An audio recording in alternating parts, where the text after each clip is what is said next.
Israel और Hamas के बीच जारी जंग ने लोगों की जिंदगियों को मायूसी से भर दिया है। देश के कोने कोने से दिल दहलाने वाली भयानक कहानियां सामने आ रही हैं। रूह कपा देने वाली ये कहानियां सोशल मीडिया पर छाई हुई हैं। ऐसे में इजराइल के रहने वाली शावित उस समय को याद करती है जब वो पहली बार अपने प्यार से मिली थी। अपनी माँ को सारा किस्सा सुनाती है। 22 साल की शावित का मानना था कि अच्छे प्यार का दी एंड दिल टूटने से ही होता है। 7 अक्टूबर को शावित का यह डर सच में बदल गया। शावित की जान बचाने के लिए 22 साल के एप्स्टीन हमास के फेंके हुए एक ग्रेनेड पर कूद गए। एप्स्टीन उन 1400 लोगों में से हैं जिनकी मौत हमास के युद्ध के दौरान हुई। शावित अपने मंगेतर के बारे में बात करते हुए कहती हैं कि वो मर गया ताकि मैं जिंदा रह सकूं, इसलिए अब मुझे जीना होगा। शावित के लिए दोबारा नए सिरे से जिंदगी शुरू करना काफी उलझनों से भरा है। रोते हुए कहती हैं कि अगर मैंने ये नहीं किया तो ये उसे धोखा देने जैसा होगा।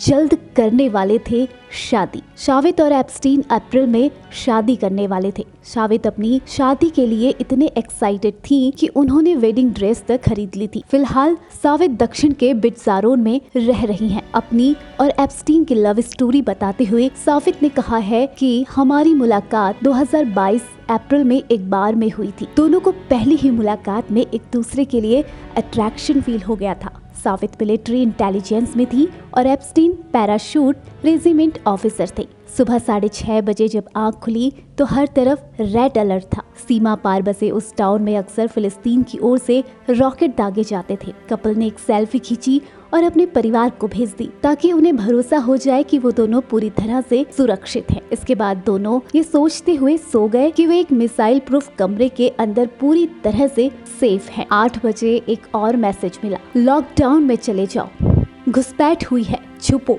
किबुट्स में दहशत का माहौल था। हमेशा दरवाजे खुले रखने वाले लोग अब घबराए हुए थे। लाइट्स बंद कर दी गई और लोग बिना शोर शराबे के छिपे रहे। पहली गोली चलने की आवाज आई। खबर मिली कि पहला हमलावर आ गया है। पहले एप्स्टीन की दादी मरी और फिर उसके कजिन को मारा गया। हवा में उछाले ग्रेनेड। अंधेरे में दुबके हुए कपल ने अपने फोन्स को कसकर पकड़ लिया। बाहर की दुनिया से संपर्क करने का ये इकलौता जरिया था। कोई नहीं जानता था कि बाहर क्या हो रहा है। बस गोलियां चलने की आवाजें धीरे धीरे नजदीक आ रही थी। सुबह 11:30 बजे किसी ने लिविंग रूम का शीशा तोड़ा। बेडरूम का दरवाजा खुला और एप्स्टीन ने आगे कदम बढ़ाए। 2 ग्रेनेड्स को हवा में उछाला गया और हमास के आतंकियों ने हिब्रू में कहा कि भागो जहां भी हो।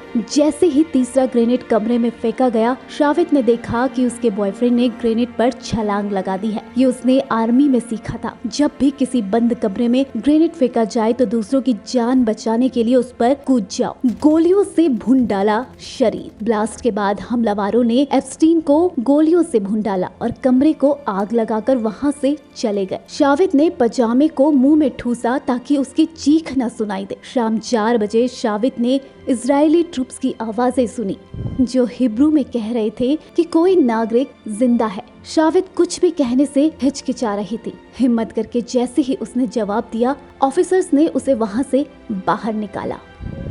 इजराइल पर हमास आतंकियों द्वारा हमला किए जाने के बाद शावित ने अपनी माँ से फोन पर बात की। उसने अपनी माँ को फोन पर बताया कि वो 22 साल के नेटा एप्स्टीन नाम के एक शख्स को डेट कर रही थी।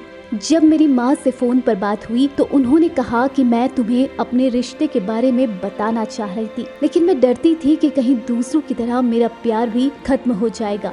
मैं इसकी सिर्फ कल्पना करके जैसे डर रही थी। मेरा डर सही साबित हो गया। औरों की तरह आखिर मेरे प्यार का भी अंत हो गया। मेरे साथ ऐसा क्यों हुआ? शावित ने फोन पर रोते हुए अपनी माँ को बताया कि उसने हमास के आतंकियों से मेरी जान बचाने के लिए अपनी जान कुर्बान कर दी। उसकी मरने की उम्र नहीं थी, लेकिन अब वह इस दुनिया में नहीं है। माँ, हालांकि मैं उसे महसूस कर सकती हूँ। एप्स्टीन ने उसे बचाने के लिए अपने जीवन का बलिदान दिया, इसलिए मुझे उसकी याद में रहना होगा। लेकिन मुझे नहीं पता कि मैं अपना जीवन दोबारा कैसे शुरू करूँ। यह मेरे लिए बहुत ज्यादा है। यह एक भयानक समय है।